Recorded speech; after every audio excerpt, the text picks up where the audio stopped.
c'est Gris, on se retrouve pour une vidéo. Le thème de la vidéo, c'est les agents pathogènes. Alors déjà, je vais te dire ce que ça veut dire, un agent pathogène, la définition. C'est hyper simple, c'est un facteur qui peut engendrer des lésions ou une maladie. Un état morbide, en fait. Morbide, ça veut dire un état malade, en fait. Donc, pourquoi je fais la vidéo? Parce que on est à une époque où il y a le Covid-19 vachement. Il y a une sorte, là on est dans le jugement, il y a une sorte d'affolement, de peur, à mon sens exacerbée, un peu trop dominante. Parce que la peur de quelque chose peut être plus délétère que la chose elle-même. D'accord? Donc il se peut que. Mais si on prend pragmatiquement le fait du virus d'un agent pathogène, c'est dangereux pour notre santé, et le fait de se protéger à outrance, mettre des masques, etc., c'est, comment dire, de mon point de vue, c'est une chose qui peut être bénéfique, parce qu'on se protège de l'agent pathogène. Mais tout l'intérêt de ma vidéo réside dans le fait que il y a peut-être, usuellement et collectivement, d'autres agents pathogènes qui existent, qui rentrent dans cette définition-là, et qu'on n'a pas pour habitude de prendre en compte. Par exemple, tu vois, je trouve ça bien d'avoir une conscience, d'avoir un angle de vue différent, un regard différent, en fait, sur ces éléments-là. Par exemple, si on prend le code, j'ai pensé tout à l'heure à quelques exemples. Si on prend, par exemple, la clope, la cigarette. Alors, en effet, par exemple, elle rentre pile poil dans la définition de l'agent pathogène. En effet, elle provoque des lésions, elle provoque des maladies. Une cigarette, par la définition, c'est un agent pathogène, au même titre qu'un virus. Mais, alors, usuellement, collectivement, on s'est habitué, la cigarette, on sait que c'est mauvais pour la santé, on s'est marqué sur les paquets fumier-tu, etc. Mais je vais te parler d'autre chose. Si on parle par exemple des ondes électromagnétiques, on les utilise à outrance maintenant. Mais si on regarde une onde électromagnétique, comment dire, ça a été classé en possible cancérigène, ça engendre des lésions. C'est pas pour rien que des types qui réparent les antennes relais, ils ont des protections. C'est peut-être pas pour rien. Tu vois, le micro-ondes, si un micro-ondes, il fait des ondes. Par contre, il est censé être hyper hermétique pour protéger les personnes qui sont dans la pièce. D'accord? Je te raconte pas comment c'est bombardé dans la bouffe, mais bref. En tout cas, on a bien conscience que c'est dangereux et qu'il faut faire une partie hermétique pour protéger les autres. Donc on voit bien que les ondes, elles peuvent engendrer des lésions et générer des maladies, un état morbide. Donc elles rentrent dans la définition de l'agent pathogène, au même titre qu'un virus. Un autre que j'ai pensé, auquel on pense pas, on le voit pas comme ça en tout cas au niveau collectif, c'est la malbouffe. La malbouffe, en effet, toute la nourriture qui est vendue, que ce soit dans les hamburgers des grandes chaînes, etc., ou autres, parce que la malbouffe, moi je pense qu'il y en a aussi dans les supermarchés notamment. La malbouffe, elle peut engendrer ce qu'on appelle l'obésité morbide. Obésité morbide. Donc c'est un agent pathogène en fait, la malbouffe. Parce qu'elle provoque des lésions et elle génère des maladies. Donc c'est un agent pathogène. Par exemple, moi tu vois, en 2009, quand j'ai eu un diagnostic par un hépatologue que mon foie était en stéatose hépatique, la stéatose hépatique, elle est due principalement par les problèmes d'alcool. Je bois jamais une goutte d'alcool. J'aime pas ça. C'est pas de faute, j'aime pas ça. Et le gars, l'hépatologue, qui m'a dit ça, il m'avait dit que même son professeur, avait des réticences à penser que la nourriture pouvait engendrer cet état dans un foie. D'accord? Et ils se sont rendus compte je te parle de la génération de l'hépatologue que j'ai vu en 2009, lui, ça ne le surprenait pas, parce qu'il a vu des tas de cas, comme le mien, où en effet, la personne ne buvait pas de l'alcool. Par contre, au niveau de nourriture, c'était n'importe quoi, parce que moi, je le dis, c'était hyper n'importe quoi avant.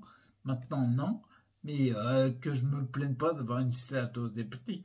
Du coup, la malbouffe, le fait de mal manger, m'a engendré des lésions et un diagnostic d'une maladie, stéatose hépatique. Donc la malbouffe, c'est un agent pathogène. Au même titre qu'un virus, il rentre dans la définition. Il y a un autre truc qui est venu en tête tout à l'heure. Ah oui, c'est le paracétamol. Alors je sais très bien qu'il y a des oreilles qui n'aiment pas qu'on attaque les médicaments. Je les attaque pas, ils m'ont rien fait moi déjà. Le paracétamol, je trouve ça génial. Par exemple, j'ai un ami qui a des céphalées, des maux de tête, qui sont énormes, qui peuvent monter en puissance. C'est assez impressionnant. Comme il me le dit, il y a un moment, il a beau essayer toutes les autres techniques, des fois c'est tellement fort, il passe avec du paracétamol, il prend de Doliprane pour que ça se calme. Donc heureusement qu'on a inventé le paracétamol. C'est une invention. Le paracétamol, il n'existait pas à l'état naturel. D'accord? Ça a été créé par l'homme. Heureusement qu'on a créé cette molécule.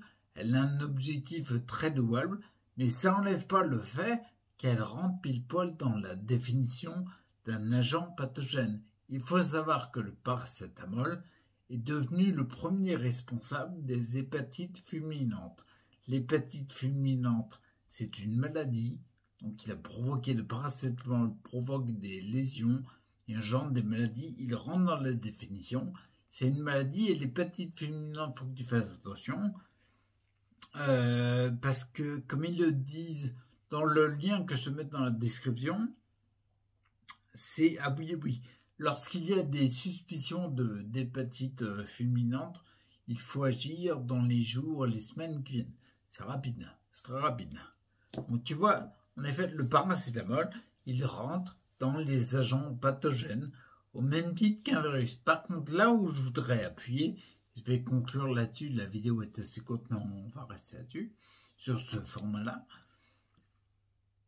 Regarde, pour le Covid-19, on met des masques, on se protège.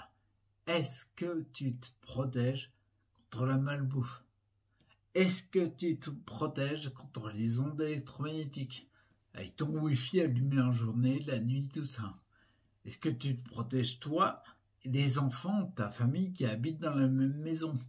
Tu vois, est-ce qu'on se protège au niveau du paracétamol? Ou alors est-ce qu'on a pris pour habitude de prendre deux Doliprane? Ouais, c'est pas trop grave parce que les dégâts ils viennent plus tard. Mais quand les dégâts sont là, ce sont des agents pathogènes. Donc oui, en effet, est-ce qu'on se protège autant que ça? Je ne suis pas si sûr. Je sais bien, j'ai conscience que, comment dire, collectivement, on a pris pour habitude de mettre sur la première marche du podium le virus comme élément pathogène, comme agent pathogène, ce qui est vrai, tu vois. Et c'est important de ne pas le négliger, tu vois.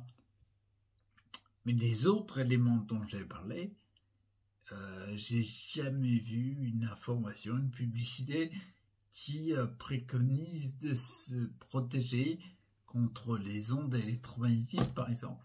Au même titre qu'on voit des rappels sur l'importance de porter un masque pour l'agent pathogène virus. Par contre, l'agent pathogène 5G, j'ai jamais vu une pub là-dessus. D'accord?